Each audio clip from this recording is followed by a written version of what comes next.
폭우로 인한 채소값 폭등, 밀착카메라 24시에서 취재했습니다. 폭우로 채소값이 금값이 됐다는 서울의 한 소매시장인데요. 장을 보기 위해서 왔지만 급등한 물가 때문에 선뜻 지갑이 열리지 않습니다.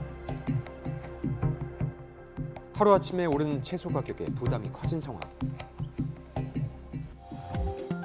상추는 1,000원에서 약 6,000원 정도로, 열무는 한 박스에 2만 원, 그리고 애호박도 한 개에 2,000원으로 2배가량 뛰었습니다. 며칠 전에만 해도 이거 2,000원 팔던 거거든요. 3,000원. 물건 살면서 주저하는 사람들 많아요. 새벽 6시, 조금 더 저렴하게 구입할 수 있을까 싶어서 찾은 도매시장인데요. 주말 가장 바쁜 시간대이지만 시장은 한산하죠. 볼 때 물건 사기가 너무 힘들어요. 근데 물량 자체가 워낙 없다 보니까 어쩔 수가 없는 상황이에요. 지금 뭐 상추 같은 경우에는 뭐 경매가가 18만 원까지 나오니까. 오이와 시금치도 3배 가까이 상승했습니다. 그조차도 구하기가 어렵다고요.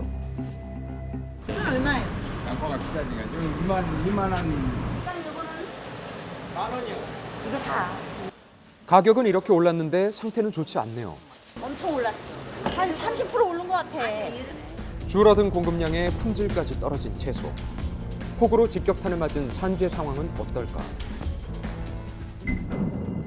폭우 피해로 특별 재난지역으로 선포된 괴산. 농경 피해가 특히 심각하다고요. 고추의 주산지인 괴산은 매년 평균 1,000톤 이상 재배하고 있는데요. 순식간에 하우스에 물이 차올랐습니다.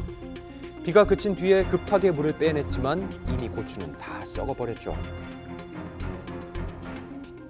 살아난 게 하나도 없어. 여기 수확할 수 있는 게. 하우스 전체가 잠긴 탓에 애써 키웠던 고추를 하나도 건지지 못해 그저 막막하다고요. 이뿐만이 아닌데요. 복구 비용은 1,000만 원 이상 필요합니다. 한창 수확해야 될 시기에 남은 건 잔해와 빚뿐인 상황.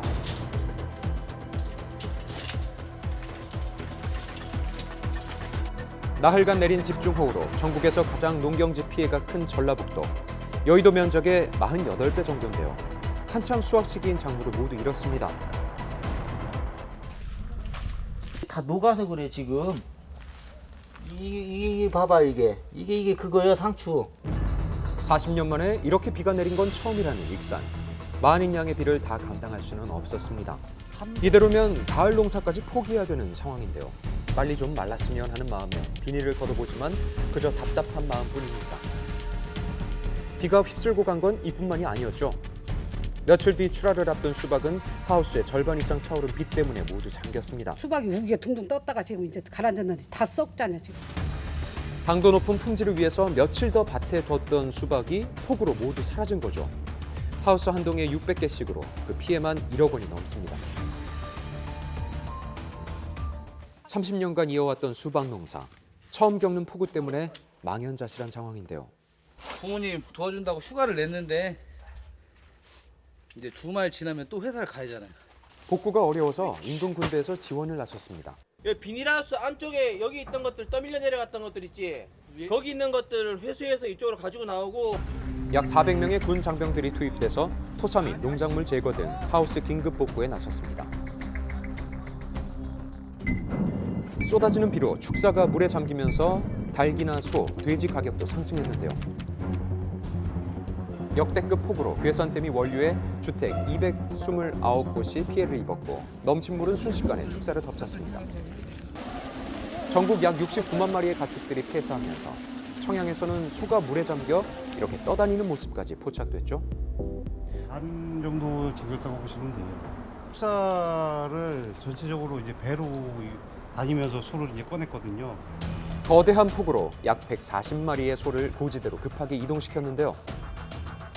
사료와 볏짚마저 다 떠내려가 버린 상황. 남아있는 사료는 물에 젖고 곰팡이가 피어서 폐기해야 하죠. 축사가 아직 복구되지 않아서 인근 축사에 소들을 옮겨놨습니다. 피해는 아직 끝나지 않았는데요. 살아남은 소들이 유산 위기까지 겪으면서 건강에 비상등이 켜진 상황.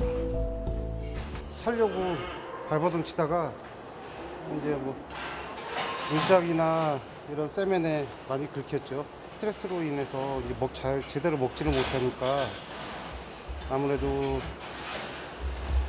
이제 상품성 그쪽으로는 좀 아무래도 떨어질 것 같아요. 이번 피해로 약 8억 원 정도의 손해를 본 축사.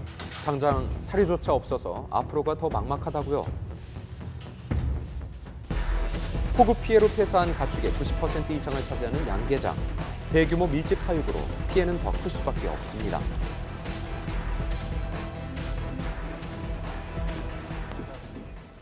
앞으로 다 하얀 부분이 다 폐사입니다.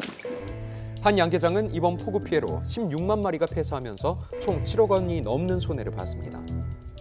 당시 중복을 나흘 정도 앞두고 대량 출하가 예정돼 있었다고요. 그동안 흘렸던 땀과 시간이 다 사라졌죠. 어떻겠어요, 기분이. 말도 못하죠. 얼마나 속이 상하는지 다 터져 있고 애지중지 키워가지고 이번에는 좀 닭이 잘 컸단 말이에요. 잘 컸는데도 이렇게 다 죽어버렸으니 침수 이후 양계장의 닭들은 전염병에 걸리기 쉽기 때문에 방역이 시급한데요. 이조차도 순서를 기다려야 한다고요. 폭우가 휩쓸고 간 자리. 아직 피해는 고스란히 남아있지만 생계를 유지해야 하는 농민들의 가슴은 타들어만 갑니다. 이대로 손을 그냥 놓을 수는 없어서 다시 젖은 땅에 깻잎을 심는데요. 이번에 비 오고 나서 무지개가 확 떴대요. 무지개처럼 더 좋은 일이 있으리라 그런 희망을 노래하는 거죠. 우리가 그것이 없으면 어떻게 농사 짓고 살 것이 맨날 울고만 있지. 아직 장마가 끝나지 않았고 폭염과 태풍 등 추석까지 물가가 오를 전망인데요. 농가 피해 예방과 농작물 안정화를 위한 대책 마련이 꼭 필요하겠습니다.